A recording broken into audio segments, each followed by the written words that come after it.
नमस्कार। आज हम एक बहुत ही दुखद और परेशान करने वाली घटना पर बात करने जा रहे हैं। उड़ीसा में जो हुआ। जी। बालासोर के फकीर मोहन ऑटोनोमस कॉलेज की घटना। एक छात्रा सौम्याश्री बिस्सी, उनकी आत्मदाह से मृत्यु। ये वाकई झकझोर देने वाला मामला है। हाँ, और आज हम कोशिश करेंगे कि जो भी जानकारी हमारे पास है उसके आधार पर समझे कि आखिर हुआ क्या, सिस्टम में कहाँ कमी रही। बिल्कुल, क्योंकि पहली नज़र में ये सिर्फ एक दुखद घटना नहीं लगती, बल्कि व्यवस्था की गंभीर विफलता की ओर भी इशारा करती है। चलिए थोड़ा घटनाक्रम को देखते हैं। ये 20 साल की बीएड छात्रा थी और आरोप है उनके अपने विभाग के प्रमुख प्रोफेसर समीर कुमार साहू पर। यौन उत्पीड़न के। जी, और ये आरोप अचानक नहीं आए, मतलब एक पूरी कहानी है इसके पीछे। छात्रा ने बार बार शिकायतें की, लेकिन कथित तौर पर कोई कार्रवाई नहीं हुई। हाँ, ये जानना जरूरी है। तो ये कथित उत्पीड़न कब शुरू हुआ था? जो रिपोर्ट्स हैं उनके मुताबिक ये जनवरी 2025 के आसपास शुरू हुआ था, मतलब महीनों से चल रहा था। 1 जुलाई को उन्होंने कॉलेज की जो आंतरिक शिकायत समिति होती है, आईसीसी, उसमें बाकायदा लिखित शिकायत दर्ज कराई। आईसीसी यानी इंटरनल कंप्लेंट्स कमेटी। ये तो पॉश एक्ट के तहत हर संस्थान में होनी चाहिए ना? जी हाँ, बिल्कुल।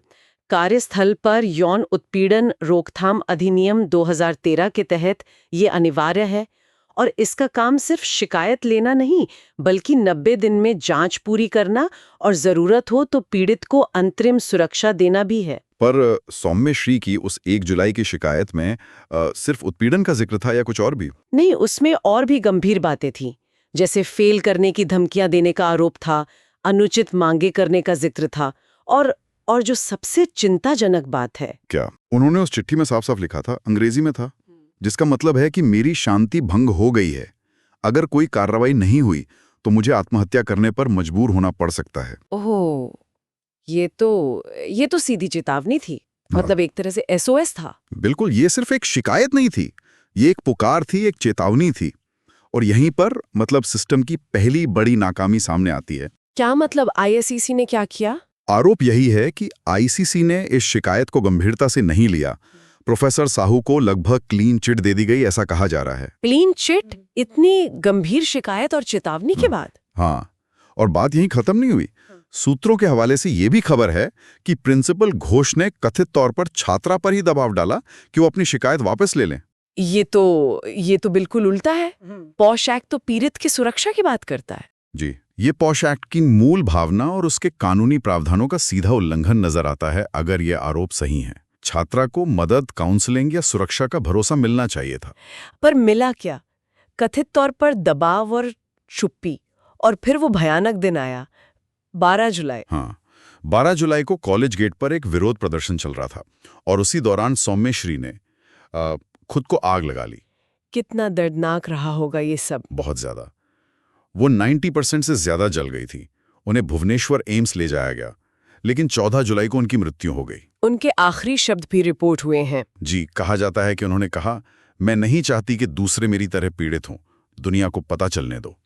ये शब्द अपने आप में पूरी कहानी कह देते हैं, व्यवस्था पर सवाल उठाते हैं। इस सब के बाद क्या कुछ एक्शन लिया गया है? गिरफ्तारियां हुई हैं? जी हाँ, एक्शन हुआ है। प्रोफेसर समीर कुमार साहू को गिरफ्तार किया गया है।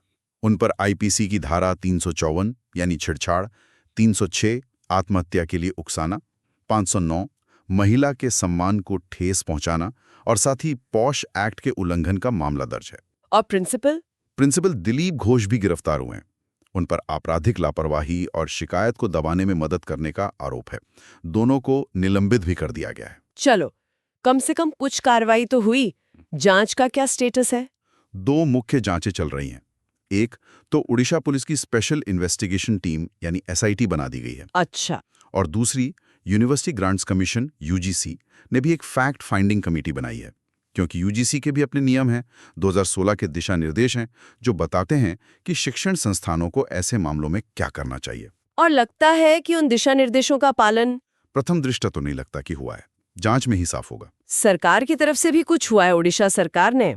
हाँ, उड़ीसा सरकार ने जांच के आदेश दिए हैं, परिवार के लिए 20 लाख रुपए के मुआवजे का ऐलान किया है और एक महत्वपूर्ण कदम ये उठाया है कि राज्य के सभी कॉलेजों को सख्त निर्देश दिए हैं कि आईसीसी को ठीक से काम करने लायक बनाएं, सुनिश्चित करें कि वो फंक्शनल हों। जाहिर है इस पर राजनीतिक प्रतिक्रियाएं भी खूब आई होंगी। जी बिल्कुल, काफी तीखी प्रतिक्रियाएं हैं।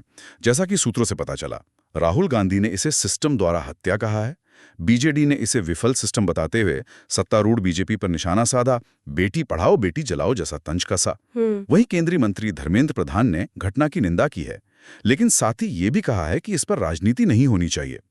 मुख्यमंत्री मोहन चरण मांझी ने भी त्वरित और निष्पक्ष न्याय का भरोसा दिलाया है।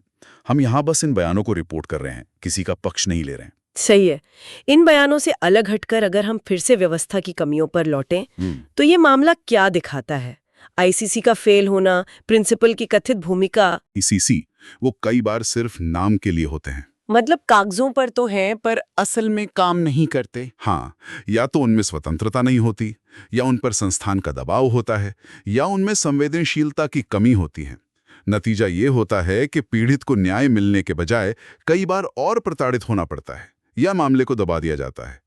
पॉश एक्ट और यूजीसी गाइडलाइंस अपनी जगह हैं, पर जमीनी हकीकत कई बार बहुत अलग होती है। तो कानून है, नियम है, समितियां हैं, पर उनके असरदार होने में और पीड़ितों का भरोसा जीतने में एक बहुत बड़ी खाई है। बिल्कुल सही कहा आपने। ये त्रासदी उसी खाई का, उसी गैप का नतीजा है। जब तक संस्थान सिर्फ नियम पालने की खानापूर्ति से आगे नहीं बढ़ेंगे, जब तक एक सुरक्षित, संवेदनशील माहौल बनाने की असली इच्छा शक्ति नहीं होगी, तब तक ऐसी घटनाएं होती रहेंगी। ये सिर्फ प्रक्रिया का नहीं, बल्कि नियत का, कल्चर का सवाल है एकदम। और इसीलिए अनिवार्य ऑडिट, जवाबदेही तय करना, ये सब बहुत जरूरी हो जाता है। तो अंत में सवाल यही रह जाता है कि ये संस्थान सिर्फ संकट आने पर जागने के बजाय पहले से प्रोएक्टिवली ऐसा माहौल कैसे बनाएं, ऐसी व्यवस्था कैसे बनाएं जहां हर आवाज, हर शिकायत को गंभीरता से, संवेदनशीलता से और बिना देरी के सुना जाए। सिर्फ कमेटी बना देना ही काफी नहीं है। सही बात है। उन्हें असल में ताकतवर बनाना होगा, जवाबदेह बनाना होगा, ताकि ऐसी त्रासदियों को होने से पहले रोका जा सके। ये सोचने वाली बात है।